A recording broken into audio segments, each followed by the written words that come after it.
Assalamualaikum warahmatullahi wabarakatuh. Let me introduce myself. My name is Nur Rahmah. My student ID 2520008. Here I will explain about linguistic devices. So, what is linguistic devices? Linguistic devices are words or phrases that convey a meaning which is different to the literal one. Linguistic devices are also known now as language devices, linguistic, linguistic technique, or figurative devices. Linguistic devices can be used to influence the response of the reader or to help communicate an idea or point of view.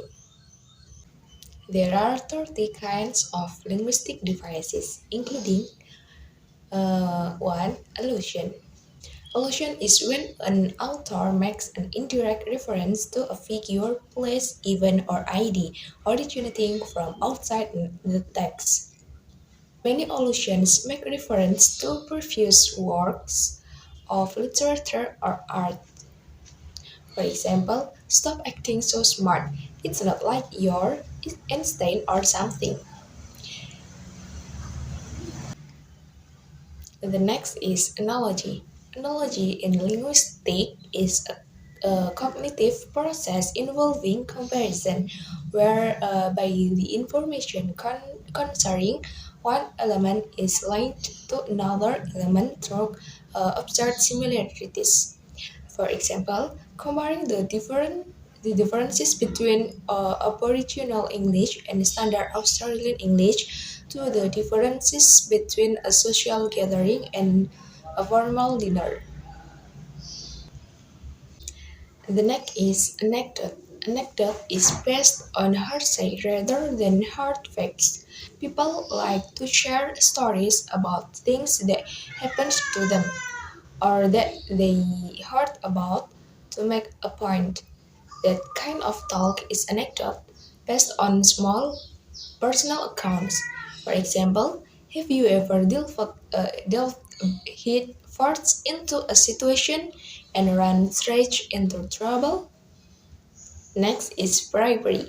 Bribery is persuasive device commonly used in advertising where special offers are used to encourage the listeners to buy a product. Next is cant, using jargon inappropriately to create confusion.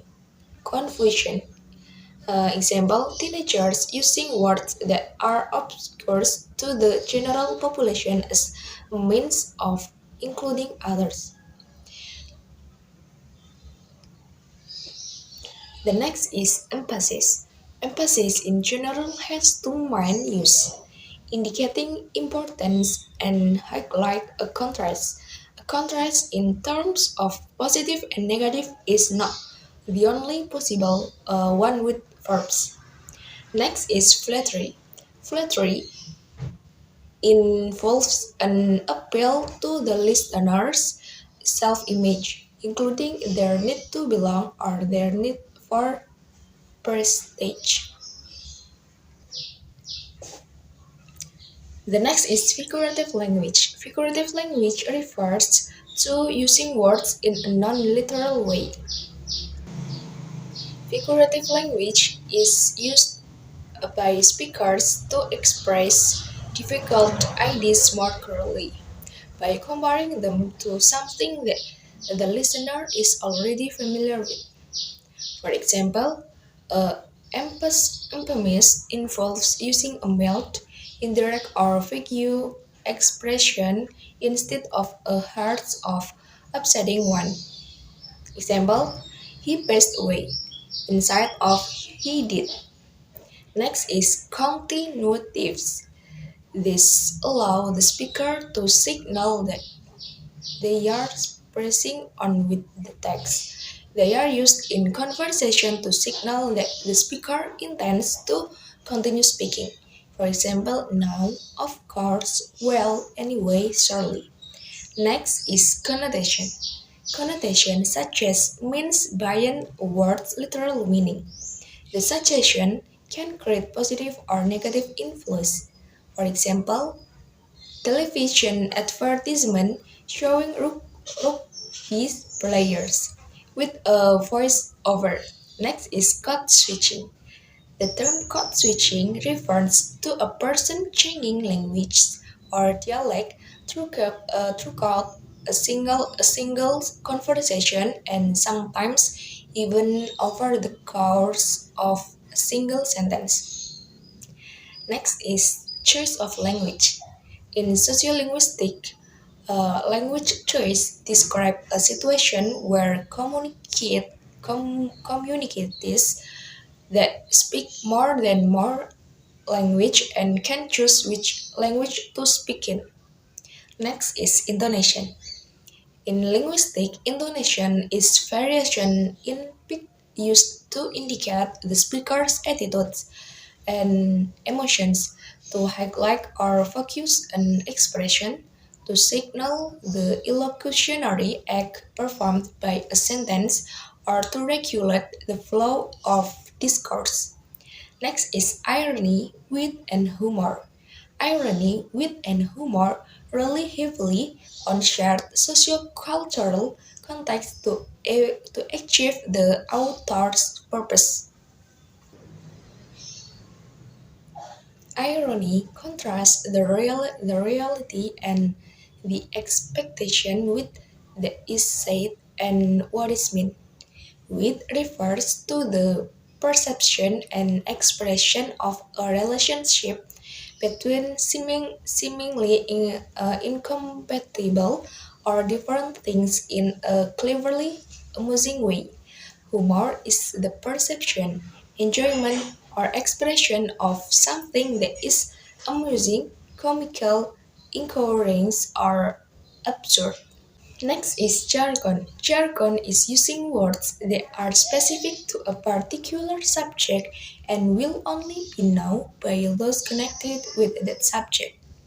The next is nuances. Nuances are the subtle differences in meaning between words, phrases, and ideas.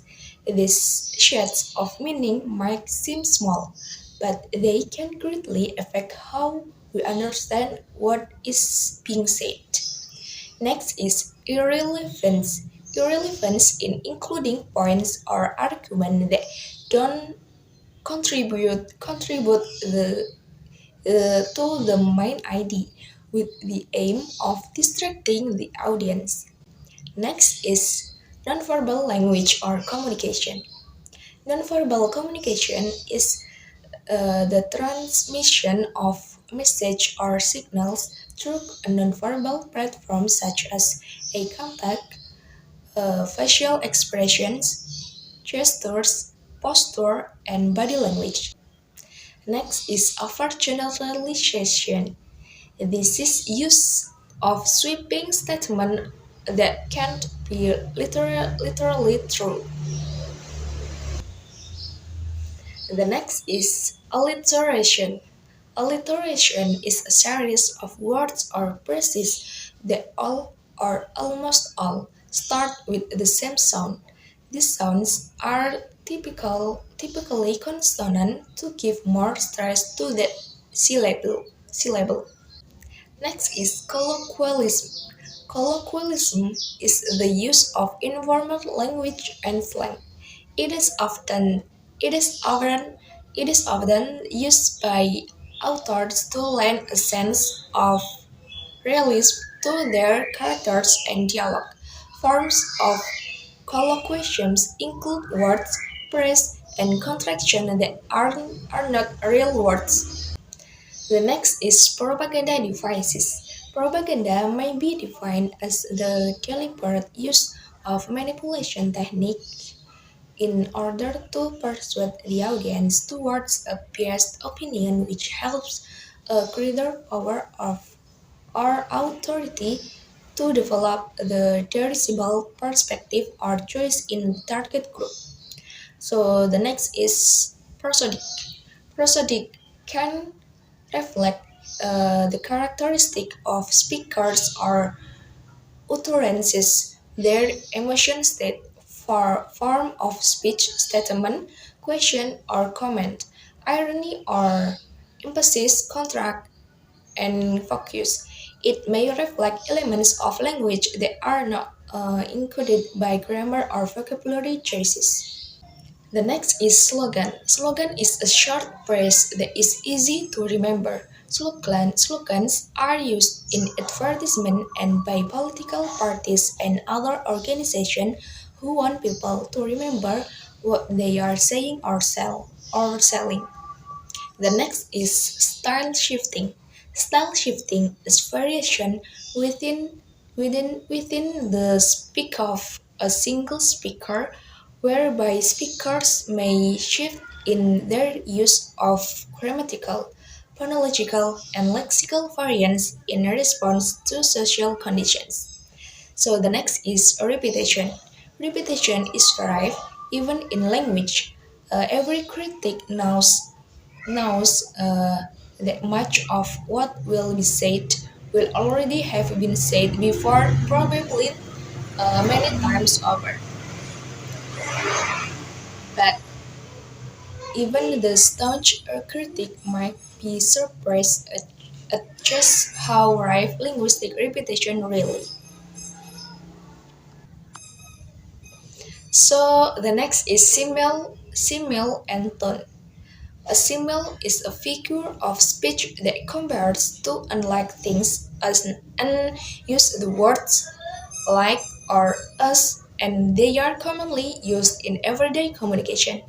A tone language. A tone language is a language where different words with different tonal inflection will convey different meanings. I think enough. That's all for me. Thank you. Wassalamualaikum warahmatullahi wabarakatuh.